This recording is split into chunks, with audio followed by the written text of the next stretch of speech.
that Clay Helton can finish. But I don't know if it's him or it's USC, because this seems to have been a trend even before Helton took charge. Well, I certainly think that tradition, that campus, everything USC brings is probably its strongest selling point. I don't think any one particular coach, certainly not after their first full season, is going to be a better salesperson than the campus itself. But you're right. He closed really well. He closed strongly last year, and this year, though, if anyone earned their paycheck today, it was Clay Helton, for sure. That guy, I don't know if this is too dated of a reference, but that guy is absolutely the Mariano Rivera of college national signing day, because that guy, just recruit after recruit. They had about 6 main targets. They got all of them. They lost, I think, one guy they were sort of talking to, Aubrey Solomon. They lost him to Michigan. All of the verbal commits they had coming in stuck with them. There was no flips. There was a little bit of a scare with their 5-star running back, Stephen Carr, but he came on board as well. Pretty much everything you could have wanted to go right for USC today did go right. It's hard for me to imagine that things don't normally go right for USC, considering and you alluded to it, what's in their corner in regards to selling to a recruit. So unless you've got a questionable coach, Lane Kiffin, unless you've got scholarship reductions all over the place and this kid wants to win and sees the writing on the wall that it's going to be difficult, unless you've got those challenges, if you're even, or even if you're a little bit behind on the closing stretch, USC can certainly close it because they can say, hey, look at the sky on your last visit. Feel the warm temperatures. Look at the other sights around you, whether they be aesthetic or otherwise, and that's got to be a big selling point. Yeah, and it also helps that Southern California in particular is just a hotbed for football talent. California, very large population, has lots of great football players, a lot of concentration down in Southern California.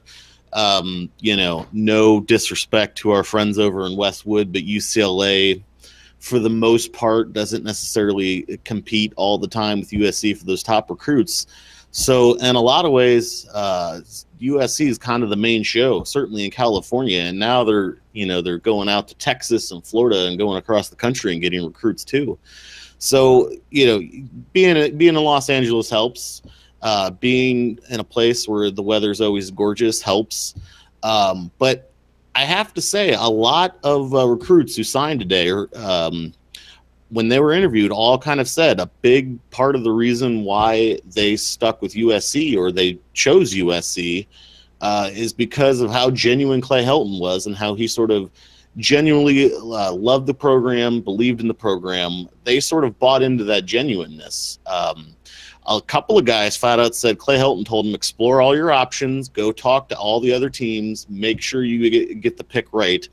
And a lot of them just, they got the feeling that was very refreshing, which is probably why you got some of these surprises like Tufele or some of the other guys that a lot of folks I don't think thought USC was going to get, the USC ended up getting. I think they bought into being USC helps, but I think a lot of them really bought into Clay Helton as a coach and as a person, and I think that shines through.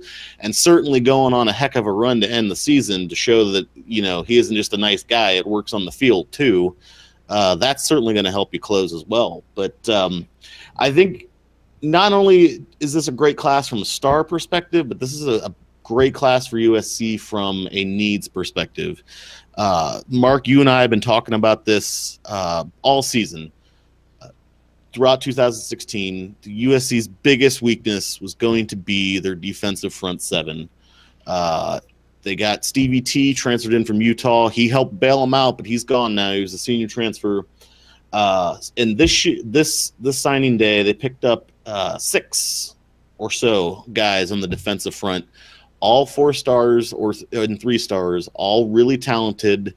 They got loaded up front. They this class really turned the defensive front seven into their biggest weakness, from their biggest weakness into what could be their biggest strength. And in rather sort of un-USC like fashion, they really nailed home the offensive line too. Clay Helton loves his balance. For all the talk about Sam Darnold and Juju Smith-Schuster and slinging the ball around, Clay Helton's still going to tell you, we want balance, we're going to run the ball.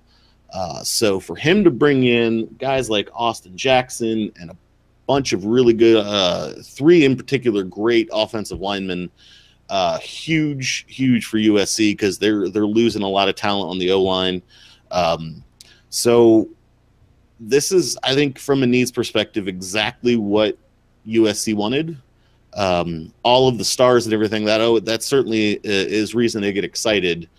But in a couple years, I think we're going to find out just how great this class was in terms of needs, not just, here's a bunch of flashy 5 stars, let's put them on the field, and then get beat by the likes of Stanford when they punch us in the mouth up front.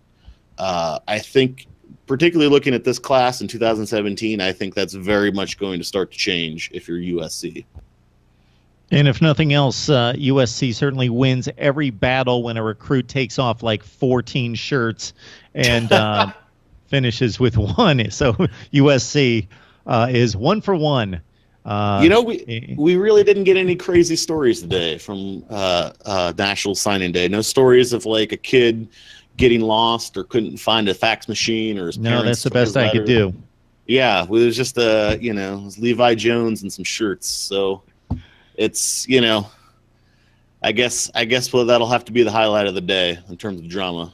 All right, everyone. If you want more in-depth coverage on USC football, including, of course, National Signing Day, you join Nick on Conquest Chronicles. You also join us for a more in-depth report on the National Signing Day class for USC at Mark Rogers TV, and the videos posted again at Conquest Chronicles. Then you can also supplement that with tons of articles and information on this big Trojan class that came all the way up to numbers 4 in the 24/7 Sports Composite, which is extremely impressive considering they weren't nudging out a bunch of wannabes out of those positions in the top 5.